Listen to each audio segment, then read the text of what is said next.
السلام علیکم ناظرین، میں ہوں صہیب یونس۔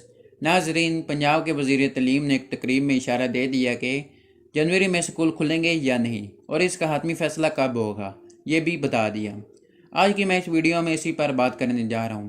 تو سب سے پہلے میری ناظرین سے گزارش ہے، جنہوں نے ابھی تک میرے چینل کو سبسکرائب نہیں کیا، وہ نیچے دیے ہوئے ریڈ بٹن کو پریس کر دیں، کیونکہ میں ایسی انفارمیٹیو ویڈیو آپ لوگوں کے لیے لاتا رہوں گا۔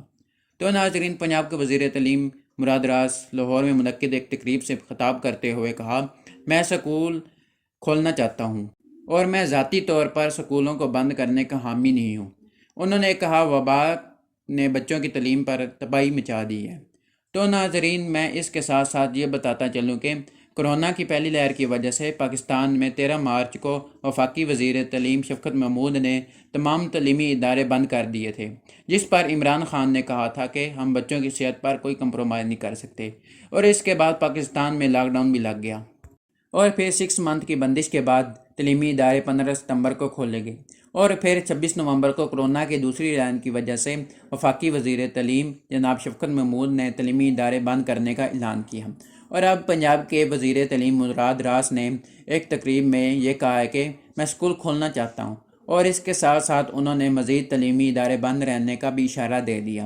انہوں نے کہا ہے کہ ہمیں موجودہ حالات کو دیکھتے ہوئے اسکول کی بندش میں توسیع کے آپشن کے ساتھ ساتھ کام کرنا پڑے گا، اور انہوں نے مزید یہ بھی کہا ہے کہ تمام تعلیمی وزراء کا مشترکہ اجلاس عنقریب 4 جنوری کو ہونے والا ہے، جہاں اسکول کی بندش میں توسیع کرنے یا نہ کرنے کا حتمی فیصلہ ہوگا۔ اور انہوں نے مزید کہا ہے کہ پرائیویٹ اسکول ایکٹ کی منظوری کے لیے کابینہ کو ایکٹ بھیج دیا گیا ہے۔ انہوں نے کہا ہے کہ اس قانون سازی میں 3 ماہ کے اندر حکومت کی منظوری مل جائے گی۔ اس کے ساتھ انہوں نے یہ کہا ہے کہ نجی اسکول اب صوبائی حکومت سے آن لائن میں رجسٹر کروائے جا سکتے ہیں۔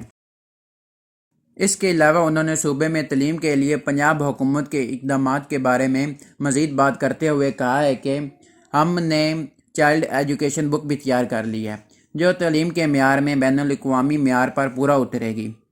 تو ناظرین، آج کے لیے اتنا ہی۔ امید کرتا ہوں آپ لوگوں کو میری ویڈیو پسند آئی ہوگی۔ اس کے ساتھ مجھے اجازت دیں، اور میرا جنہوں نے ابھی تک چینل سبسکرائب نہیں کیا وہ سبسکرائب کر لیں۔ اپنا خیال رکھیے گا جی۔ اللہ حافظ۔